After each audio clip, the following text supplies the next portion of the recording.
Okay, so for today's stock chart analysis, we're going to review 5 stocks before market opens. No, I'm making this on February 6 in the morning. So, uunahin muna natin ang PSEI.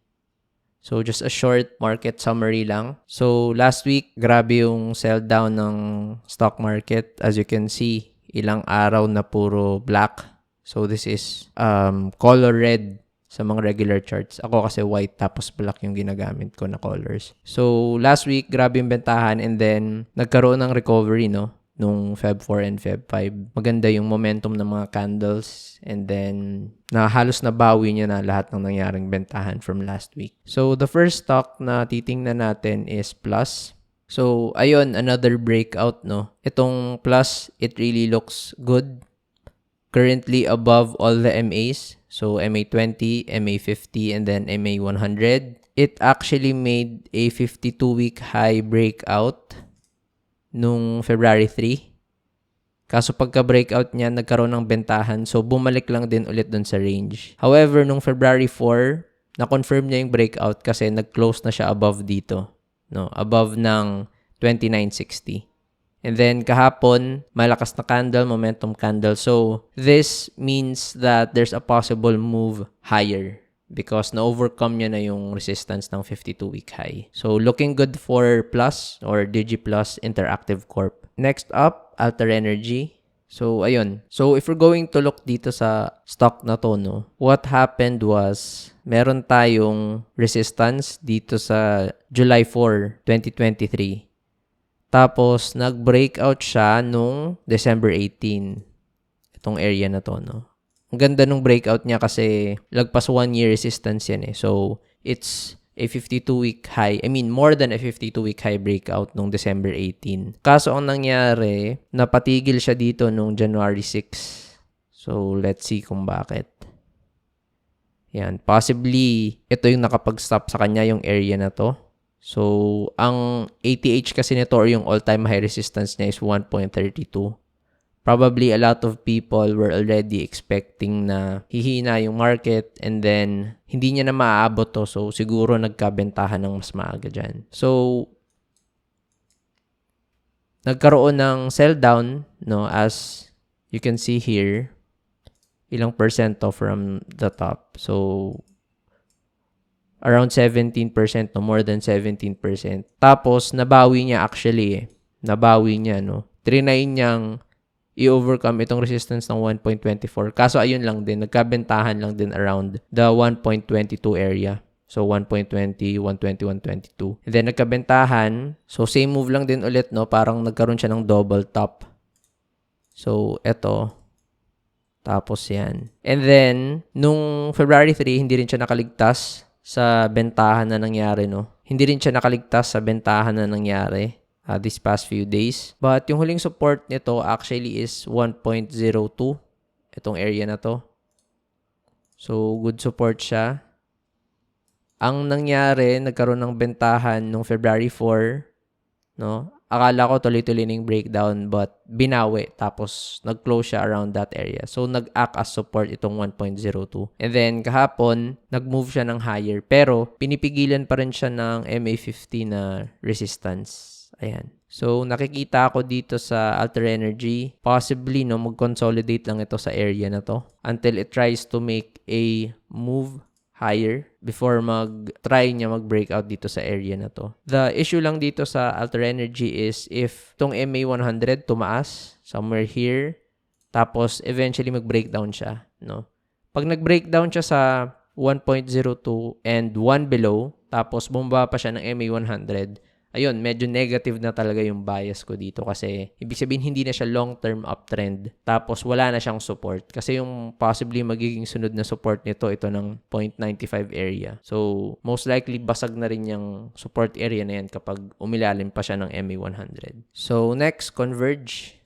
So, ayun, if you've already watched my update, no, sa week 3 ng 24,000 to 1 million pesos trading challenge, you already know that meron akong Converge sa portfolio. So, what I did was I bought here sa breakout niya, 52-week high. Kaso, naging fake out kasi nadamay sa bentahan ng market since Converge is part of the PSEI, no? It's a blue chip stock. Fortunately, nung January 31, ito yung grabing bentahan, nabawi lang din naman niya agad, no? So, na-overcome niya itong malakas na bentahan nung January 31. So, andito na siya ngayon ulit sa above ng 17 area. So, right now, kapag lumakas-lakas pa yung market, probably itetest niya na ulit yung resistance na to continue the 52-week high. But, ngayon, ang nakikita kong mangyayari sa kanya, no, is just to sustain itong range na to. So, probably maglaro lang siya dito sa area na to between 16 and 17. So, ako, I prefer din na ganun din yung mangyari. Medyo mag-create pa siya ng base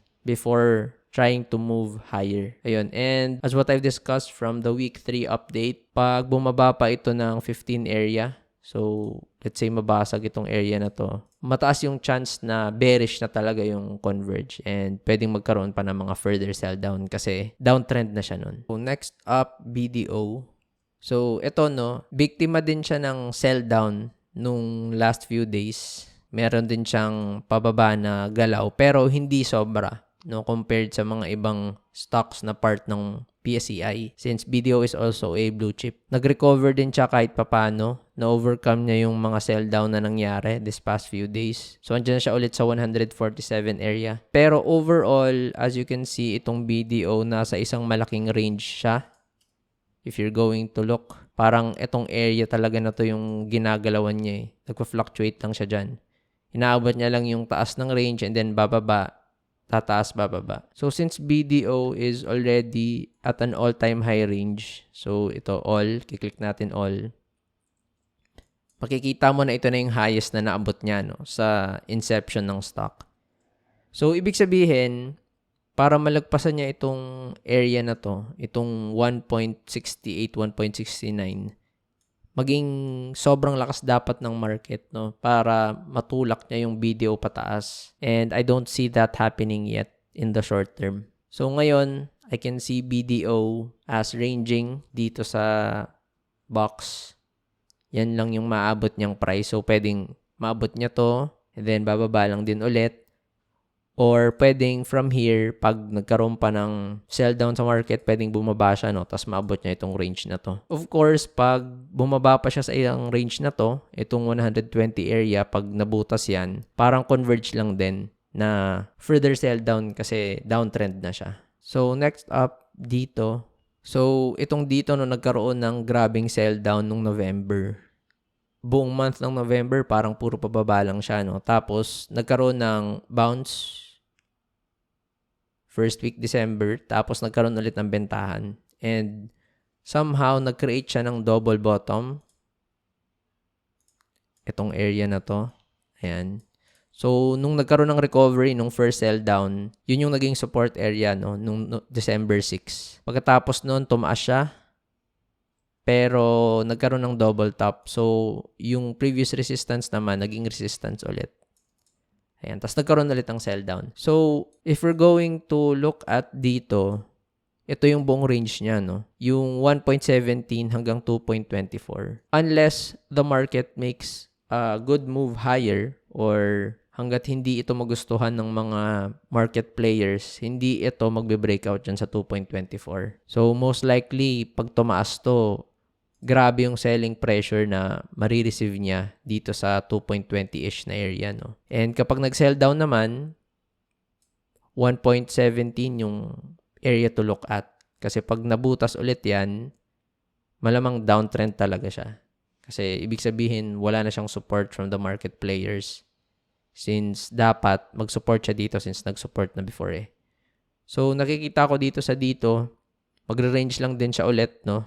But this time, baka itong range na lang muna since nag-support na dito sa area na to. So, probably, in the short term, itong box lang na to yung gagalawan niya. So, kapag lumakas lang talaga ulit yung market, and kapag nagkaroon ito ng buyers, pag lumakas yung buying pressure, pwedeng gayahin niya ulit itong move na to na dire-diretso yung taas. Pero, very unpredictable talaga tong stock na to since it's heavily news-driven. Grabe yung effect ng news sa kanya, no, sa paggalaw na ng stock. Ang daming hype, ang daming bash. So, pag binabash, bumababa, minsan tumataas.